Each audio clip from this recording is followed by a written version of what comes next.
kitabu cha Zaburi 49:10 Biblia inasema, naam, ataliona hata mwenye hekima, pumbavu na mjinga kupotea pamoja. Kwa hiyo hapa Biblia inaongelea kuhusiana na habari za kaburi. Anakwambia mpumbavu na mjinga wote, wenye hekima wote hupotea kwa pamoja. Naona inaposema mwenye hekima inamaanisha nini? Yule anayemcha Mungu. Kwa hiyo Zaburi 49:10 nitarudia kuisoma. Naam, ataliona hata mwenye hekima ufa, mpumbavu na mjinga hupotea pamoja. Kwa hiyo Biblia hapa inaongea mawazo ya watu, na watu wanafikiria kwamba anayemcha Mungu na mpumbavu anayefanya maovu wote hupotea kwa pamoja. Kwa hiyo Biblia inaendelea kukwambia, makaburi ni nyumba zao hata milele, maskani zao vizazi hata vizazi. Kwa hiyo Biblia inakwambia iwe mwenye hekima au mpumbavu, maskani yao ni kaburini mwisho wa siku. Wote, kwa mjinga, kwa mpumbavu, adhabu ya mwisho ni kaburi. Adhabu ya mwisho sio sehemu ambayo unaungua milele. Adhabu ya mwisho ni kaburi. Taendelea. Hao waliotaja mashamba yao kwa majina yao wenyewe.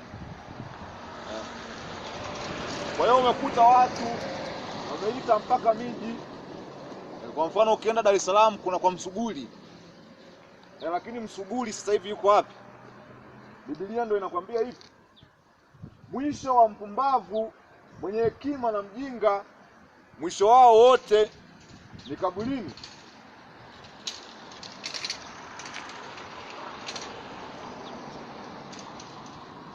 Lakini anaendelea kuongelea tofauti kati ya mtu mwenye hekima na mpumbavu. Japokuwa wote huishia kaburini, lakini kuna tofauti kati ya mpumbavu na mwenye hekima. Mstari wa 12. Lakini mwanadamu hadumu katika heshima, bali amefanana na wanyama wapoteao. Kwa hiyo mwanadamu amefananishwa sawa na mnyama yeyote yule. Kwa hiyo wewe mwisho wa siku utafute pesa, uwe maskini uwe tajiri, mwisho wa siku kaburini. Tena siku hizi na magonjwa yanaongezeka, kila kukicha gonjwa jipya linakuja. Kwa hiyo wewe ufanye mazoezi ili uwe na afya, uishi maisha yote, uishi maisha ya dhambi, uishi maisha gani? Mwisho wa siku adhabu ya mwisho ni kaburi. Uite majina, uite mitaa au mashamba kwa jina lako. Kwa mfano mtaa wa Matola umeitwa baada ya jina la mtu. Lakini Matola aliyeitwa hilo jina la mtaa wa Matola sasa hivi yuko wapi? Biblia inakwambia mwenye hekima, daktari, mhasibu, mwanajeshi, mpumbavu, maskini, mwisho wa siku wote kaburini. Hiyo ndio adhabu ya mwisho ambayo Mungu aliweka, kaburi. Kadogo vipi? Swali. Taendelea 12. Lakini mwanadamu hadumu katika heshima, bali amefanana na wanyama wapoteao. Hiyo ndiyo njia yao, ujinga wao nao walioko baada ya kualizisha maneno yao. Kama kondoo wamewekwa kwenda kuzimu, na mauti itawachunga. Kwa hiyo Biblia inakwambia mauti ndio adhabu ya mwisho kwa mwanadamu. Uwe mwanafunzi, uwe mtoto mchanga, uwe umezaliwa leo, mauti ndio mwisho ya mtu yeyote mwenye mwili. Hakuna sayansi wala ujuzi ambao utaweza kukukomboa kutoka kwenye kitu kinaitwa mauti. Endelea. Kwa hiyo Mfalme Suleiman anajijibu mwenyewe kwenye mstari wa 15. Tumeona kutoka 10 anakuambia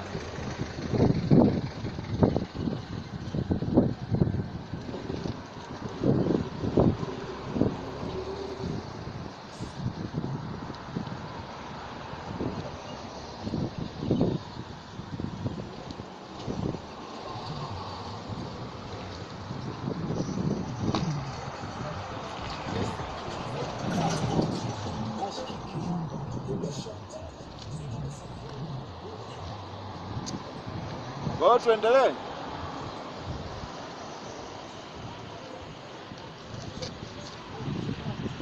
Kwa hiyo tumeona kutoka 10 anakuambia adhabu ya kila mwenye mwili mwisho wake ni mauti.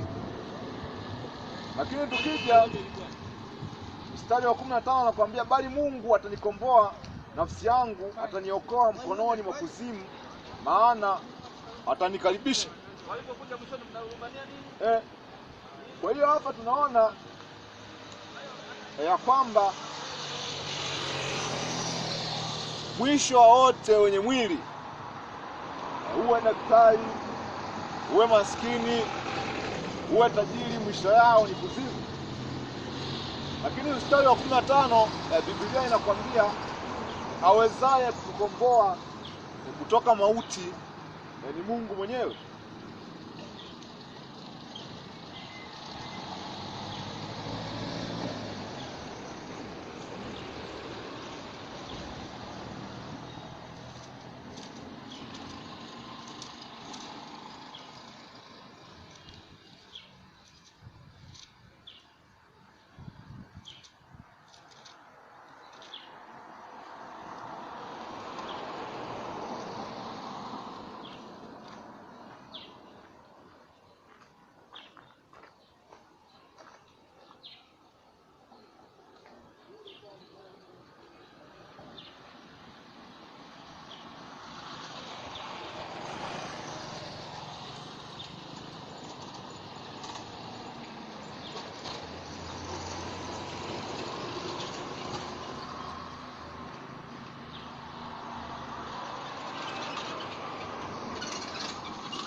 Kwa hiyo tutaendelea somo kuangalia somo la kifo na mauti.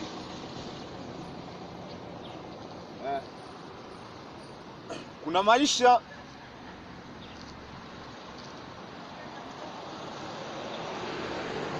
hapa duniani, kuna maisha,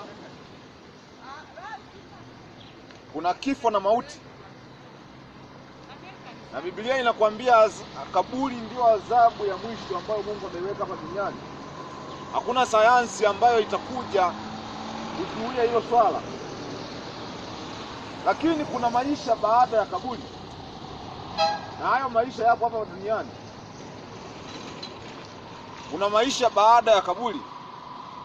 Kwa hiyo nitaendelea. Hii ni Yohana Mtakatifu 9. Tutasoma kama kuanzia mstari wa 1 kama ilivyoandikwa. Hata alipokuwa akipita alimwona mtu kipofu tangu kuzaliwa. Wanafunzi wake wakamuuliza wakisema, Rabi, ni yupi aliyetenda dhambi mtu huyu awe kipofu hata azaliwe kipofu?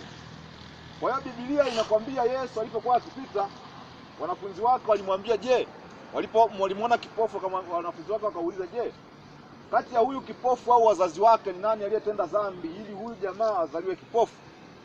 Kwa hiyo hii sentensi inamaanisha nini? Kwamba mtu anapozaliwa kipofu, yawezekana wazazi wake au yeye mwenyewe alifanya dhambi. Je, alifanya dhambi wapi ili yeye azaliwe kipofu? Tumeona kwenye Zaburi 49 kwamba adhabu ya mwisho ni kaburi. Lakini kuna maisha baada ya kaburi, na hicho kinaitwa uongofu.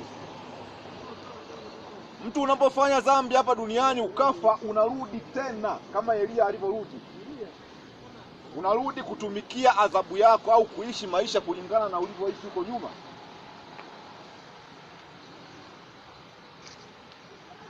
kwa Kiingereza tunaita reincarnation. Nitarudia. Hata alipokuwa akipita alimwona mtu kipofu tangu kuzaliwa. Mwanafunzi wake akamuuliza wakisema, Rabi, ni yupi aliyetenda dhambi, mtu huyu au wazazi wake, hata azaliwe kipofu? Naona. Kwa hiyo Biblia inakuonyesha kwamba kuna watu wengine wanazaliwa vipofu, vilema. Kwa nini? Kwa sababu ya dhambi za wazazi wao au dhambi zao walizofanya kwenye maisha yao ya nyuma. Hiyo inamaanisha nini? Inamaanisha kwamba maisha ni kama duara, au kwa Kiingereza tunasema cycle. A cycle of life. Unapokufa hapo unazaliwa tena baada ya miaka 400.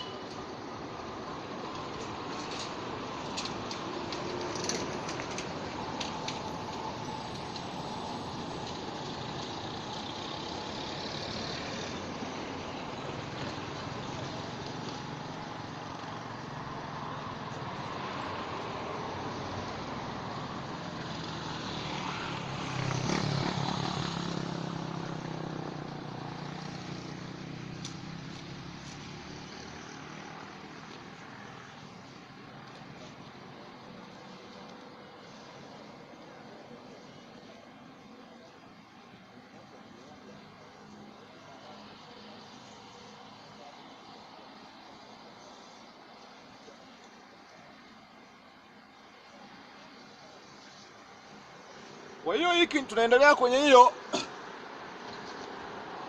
Kwa nini Mungu kwenye sheria alisema kwamba yeye hupatiliza uovu wa baba kwa wana mpaka kizazi cha 4? Kwa nini Mungu anafanya hivyo? Tutaendelea.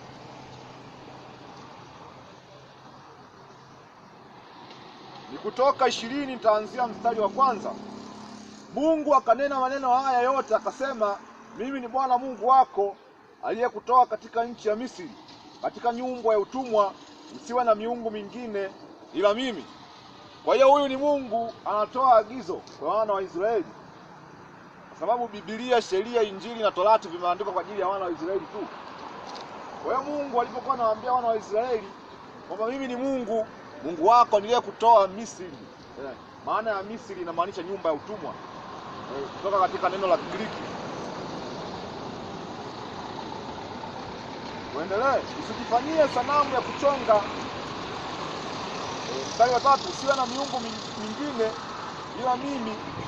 Usijifanyie sanamu ya kuchonga wala mfano wa kitu chochote kiliko juu ya mbingu, wala kilicho chini duniani, wala kilicho majini chini ya dunia.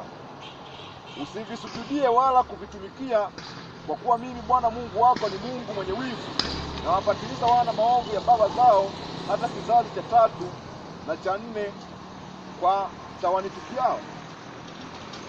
Kwa hiyo tunaona Mungu alipokuwa anatoa maagizo au sheria kwa wana wa Israeli, aliwaambia kwamba Mungu anaweza kupatiliza uovu wa baba kwa wana.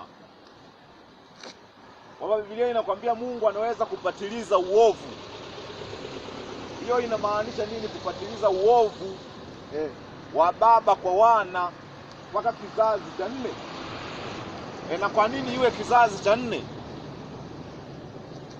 Inamaanisha nini kupatiliza uovu wa baba kwa wana hata kizazi cha 4? Hiyo inamaanisha kwamba kama tulivyoona kutoka Yohana 9 kwamba yule kipofu Yesu alipomuona, wanafunzi wakauliza kwamba mwalimu, kati ya huyu au wazazi wake ni nani aliyefanya dhambi? Kwa hiyo inamaanisha kuna watu wengine wanazaliwa wakiwa vipofu, vilema, kwa sababu walifanya dhambi. Ndio maana unapoenda kwenye Kutoka 20 kuanzia mstari wa kwanza unaambiwa Mungu anapatiliza uovu wa baba kwa wana hata kizazi cha 4. Kwa nini apatilize kizazi cha 4? Kwa nini kisiwe cha 2 au cha 3? Kwa nini? Kwa sababu kuna kitu kinaitwa kwa Kiingereza reincarnation au kuzaliwa upya. Kwa jina jingine tunasema uongofu. Kwa hiyo wewe unapofanya dhambi sasa hivi ukafa, kama tulivyoona kwenye Zaburi 49 kwamba mwisho wa kila mwenye mwili ni mauti, ukafa. Baada ya hapo kizazi cha 4 ambayo ni miaka 400 unarudi tena kutumikia adhabu yako. Hicho ni kitu kinaitwa reincarnation au uongofu.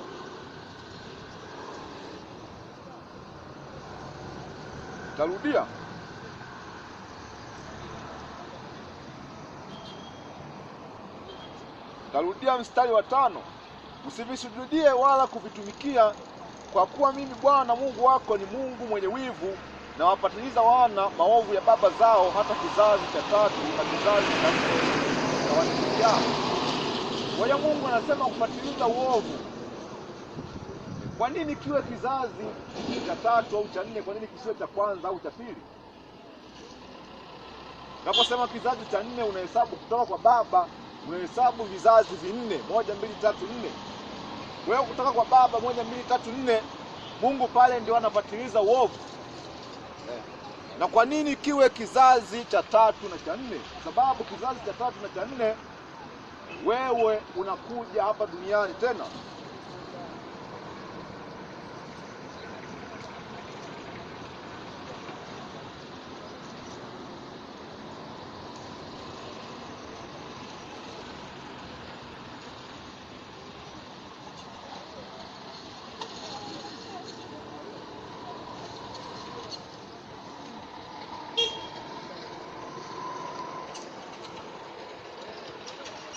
Kwa hiyo hiki ni kitabu cha Ayubu 14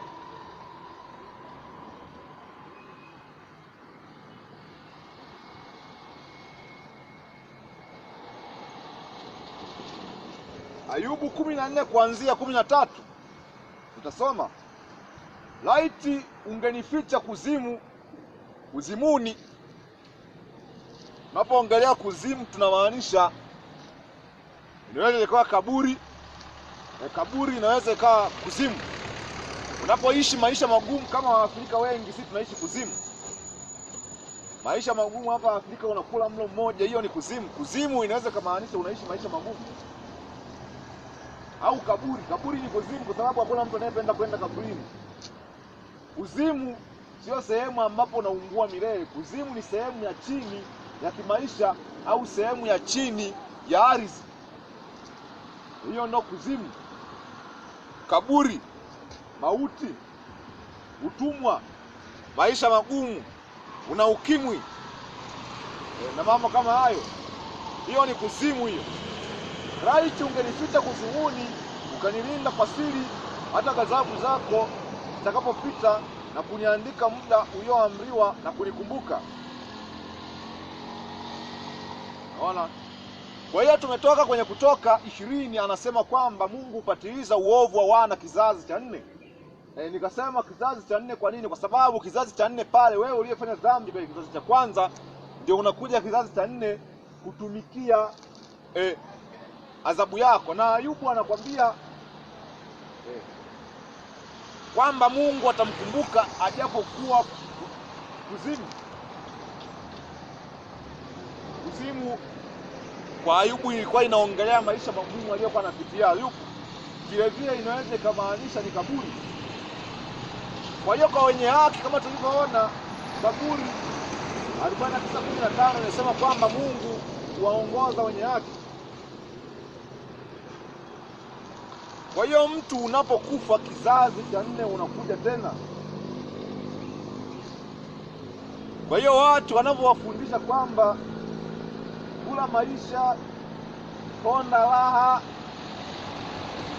Kuna watu wanasema kula maisha, ponda raha kwa sababu unaishi mara moja. Hamna.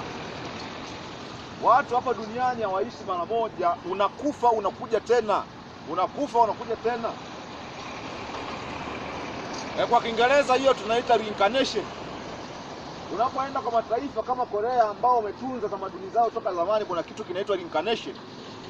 Unapokufa wewe unazaliwa tena. Hiyo ndio Biblia. Hata Elia alikuja kama Yohana. Naona Mfalme Daudi alikuwa Musa. Musa aliwaongoza wana wa Israeli kutoka Misri, akaja kama Daudi, akawa mfalme wa wana wa Israeli. Elia alikuja kama Yohana Mbatizaji. Kwa hiyo wewe ukifa unakuja tena. Na yule kipofu wa kwenye Yohana 9 aliishi akaja tena. Kwa hiyo ile ponda la tunaishi mara moja, hiyo kitu haipo kwenye Biblia. Unakufa unakuja tena, unakufa unakuja tena.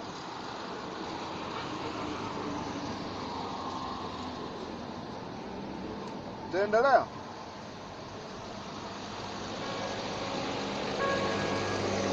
Kwa hiyo Ayubu anakuuliza, mtu akifa je, atakuwa hai tena? Yes. Mtu akifa anakuwa hai tena, kwa sababu unakuja kizazi cha 4 kutumikia adhabu yako. Kwa hiyo yale mambo ya kuungua kuzimu, huo ni uongo. Na hayo mafundisho yalianzia Ugiriki. Kwa Kigiriki tunaita Gehena. Wakaja baadaye wakayajumuisha na mafundisho ya Katoliki.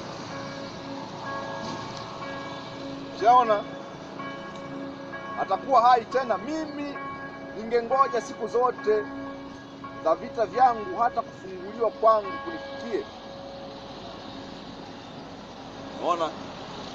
Kwa hiyo ukienda kwenye King James version ya Kiingereza cha zamani, anakwambia Ayubu atawait his change, kwamba atakapobadilishwa. Kwa hiyo tunaona hapa Ayubu anakuuliza, je, mtu akifa atapata kuishi tena? Mimi nakwambia mtu akifa atapata kuishi. Kwa sababu gani? Kwa kitu kinaitwa reincarnation kwa Kiingereza. Yaani wewe ukiishi sasa hivi tunahesabu vizazi 4, yaani miaka 400, unakuja tena kutumikia adhabu yako. Kama wewe ulitenda mema kama Elia alikuja kama Yohana. Kwa hiyo hilo swala la kuzimu unaungua milele, hilo ni swala ambalo watu walikuja nalo. Ukifanya dhambi hapa unakuja tena. Ukifanya dhambi hapa unakuja tena. Kwa hiyo yale mambo ya tuponde la mtu unakuja ukiponda la sasa hivi ukafanya ujinga, unaweza ukafa kwa amani tu, alafu baadaye ukaja. Ndio maana kuna watu wao wanasema kwamba ngoja turudi kwa kipofu.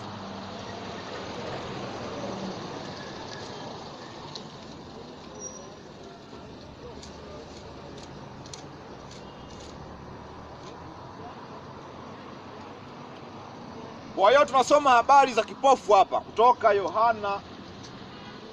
Yohana Mtakatifu 9 kuanzia 1. Yohana Mtakatifu 9 kuanzia 1. Nitarudia. Nitasoma kwa makini na kwa sauti. Hata alipokuwa akipita alimuona mtu kipofu tangu kuzaliwa. Wanafunzi wake wakamuuliza wakisema, Rabi, ni yupi aliyetenda dhambi, mtu huyu au wazazi wake, hata azaliwe kipofu? Kwa hiyo watu wanaozaliwa na matatizo mbalimbali kama upofu, kilema, kichwa kikubwa, hauna macho na vitu kama hivyo, una mikono, hiyo ni matokeo ya maisha ulioishi huko nyuma. Hiyo ni matokeo ya maisha ulioishi huko nyuma. Kwa hiyo yale masuala ya kwamba mtoto jamani tumuhurumie, amezaliwa na kichwa kikubwa, unakuta watu wakiposti Facebook. Watu wakiposti Facebook wanakwambia kwamba usipite bila kulike hapa, bila kulike huyu mtoto kazaliwa hana miguu.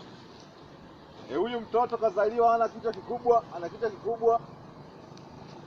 Kwa hiyo kuna mambo mengine yanafanyika ni kukosa maarifa.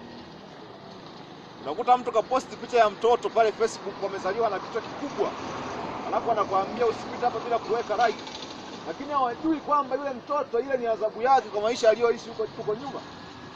Yule unaweza ukamwona ni mtoto, lakini roho yake, kwa Kiingereza tunasema spirit yake, ni kubwa.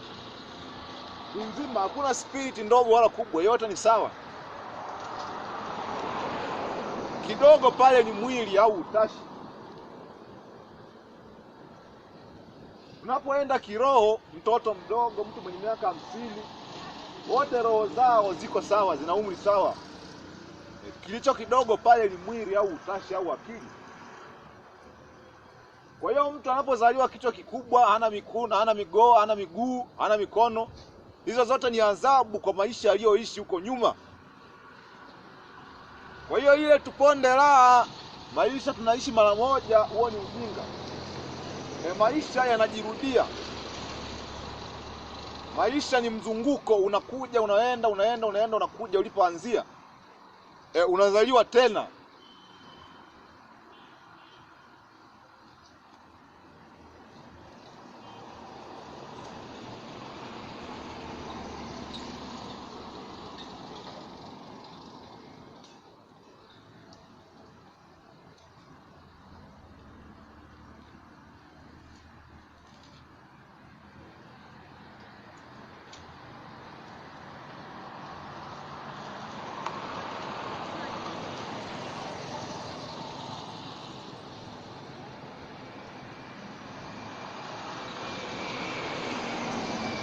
Kwa hiyo huyu ni tusikilize naye mhubiri, mtu mwenye hekima kuliko wote Yerusalemu, alikuwa na la kusema kuhusiana na huu mzunguko wa maisha.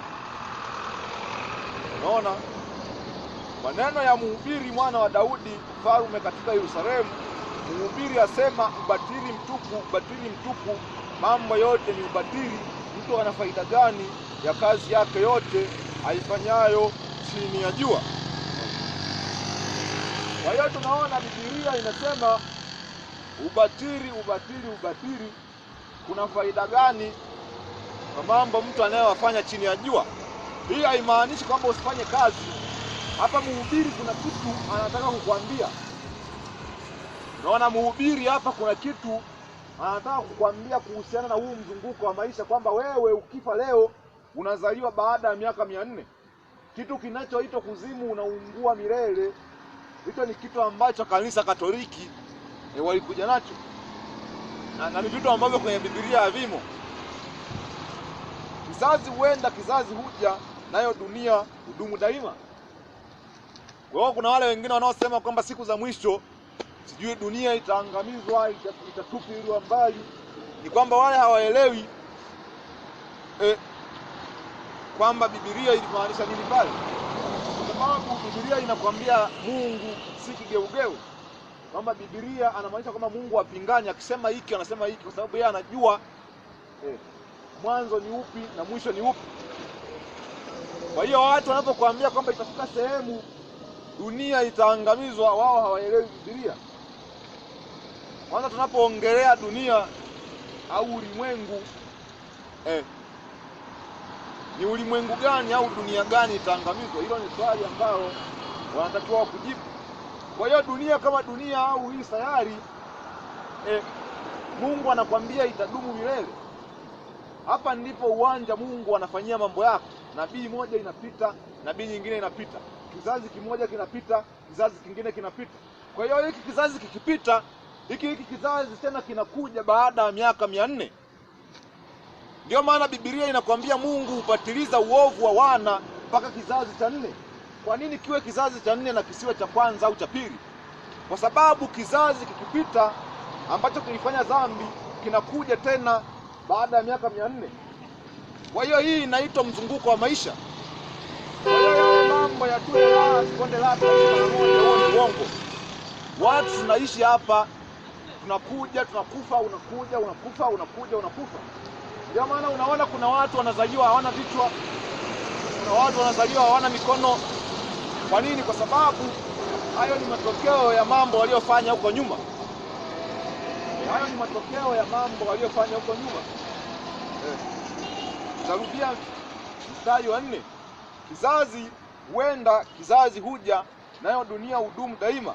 Jua la chomoza, jua la shuka. Alafu ni kitu kingine kinakwambia kwamba wanasayansi wanaposema dunia inazunguka jua, huo ni uongo kulingana na Biblia. Naona huo ni uongo mkubwa.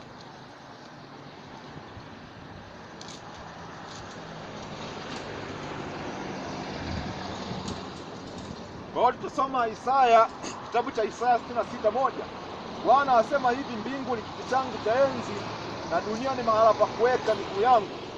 Utanijengea nyumba namna gani, na mahali pangu pa kupumzika ni mahala gani? Kwa hiyo Mungu anakuambia, anaongelea kitu kinaitwa kwenye geography tunasema kitu kinaitwa solar system. Na tunaposema mbingu, kuna mbingu za aina nyingi. Kuna mbingu tatu. Kuna mbingu hii ambayo ni dunia. Hii dunia nayo ni mbingu. Ndio maana Biblia inakwambia mbingu ya kwanza, mbingu ya pili vimepita. Natazama mbingu mpya inakuja. Kwa hiyo tuone. Hii ni Ufunuo wa Yohana 21:1. Kisha nikaona mbingu mpya na nchi mpya, kwa maana mbingu za kwanza na nchi ya kwanza zimekwisha kupita, wala hapana bahari tena. Kwa hiyo tunaposema mbingu ya kwanza imepita, tazama mbingu mpya imekuja, hapo tunamaanisha nini? Tunamaanisha kwamba hii dunia pia nayo ni mbingu. Kwa hiyo tunaposema kuna mbingu tatu, tunamaanisha mbingu hii. Hapa duniani kuna watu wanaishi kama mbinguni, mfano wazungu. Wazungu hapa duniani wanaishi kama mbinguni. Wanapata wanachotaka, wanatibiwa wanapotaka, hawaugui ovyo ovyo, wanakula vizuri. Kwa hiyo wao wako mbingu yao hii. Hapa duniani hii inaweza ikawa mbingu au inaweza ikawa kuzimu kwako, kulingana na maisha unaishije.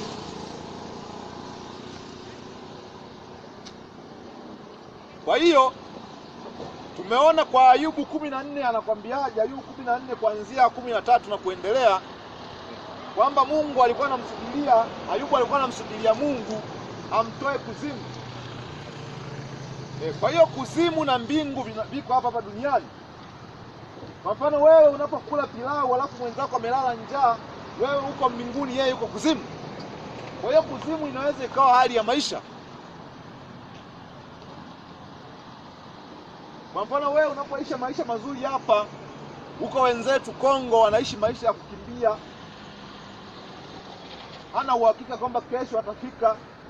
Hiyo ni kuzimwa, kwa namna ya kwamba hiyo ni hali ya maisha.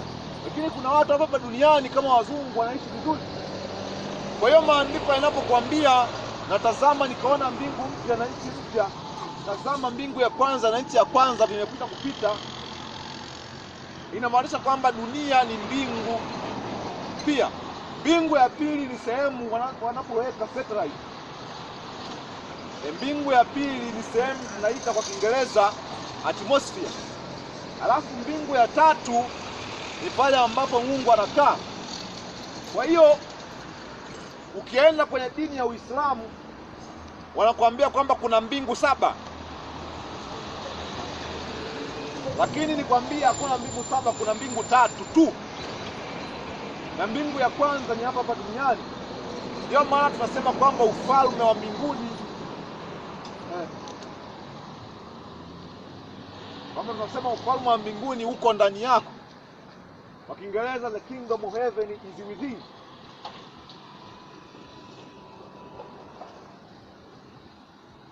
Kwa hiyo mbingu inaweza ikawa ni utawala, inaweza ikawa ni maisha, na inaweza ikawa hapa duniani. Kwa hiyo tuendelee.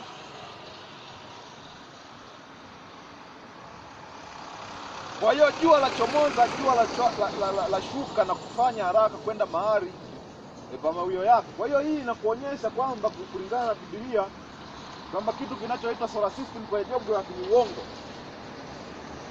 Solar system kwenye geography ni uongo. Solar system inaweza ikawepo, lakini si namna wanavyoielezea kulingana na Biblia. Tuliposoma kwa Isaya, anakwambia hapa duniani ni mahala pa Mungu kupumzishia miguu yake. Inamaanisha nini?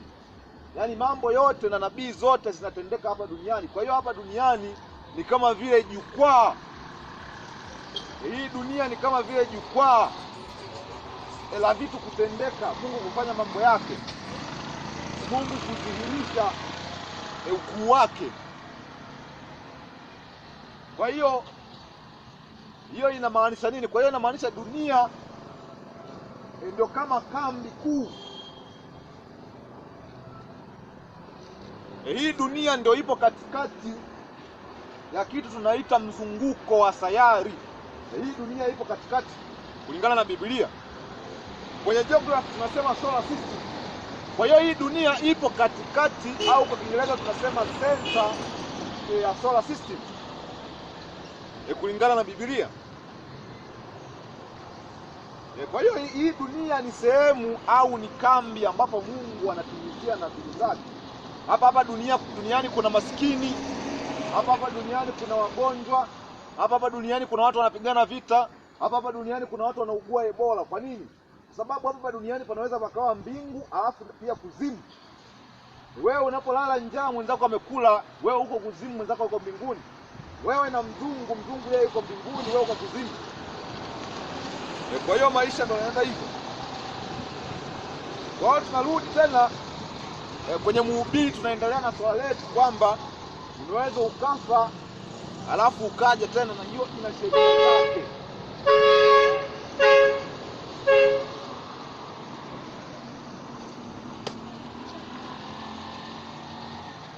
Narudia mstari wa 4, kizazi huenda kizazi huja, nayo dunia hudumu zaidi daima.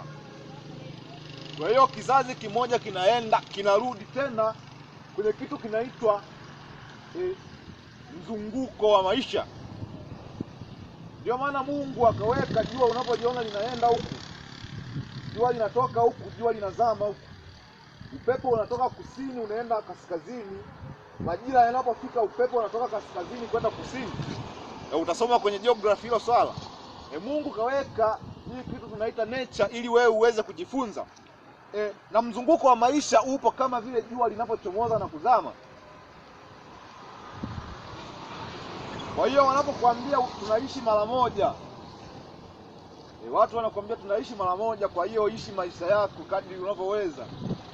Ukitaka kuwa mzinzi zaidi, au ukitaka kuwa mchawi zaidi, kwa sababu tunaishi mara moja, huo ni uongo. Watu tunaishi kama duara, unakufa unarudi, unakufa unarudi, kizazi cha nne unarudi.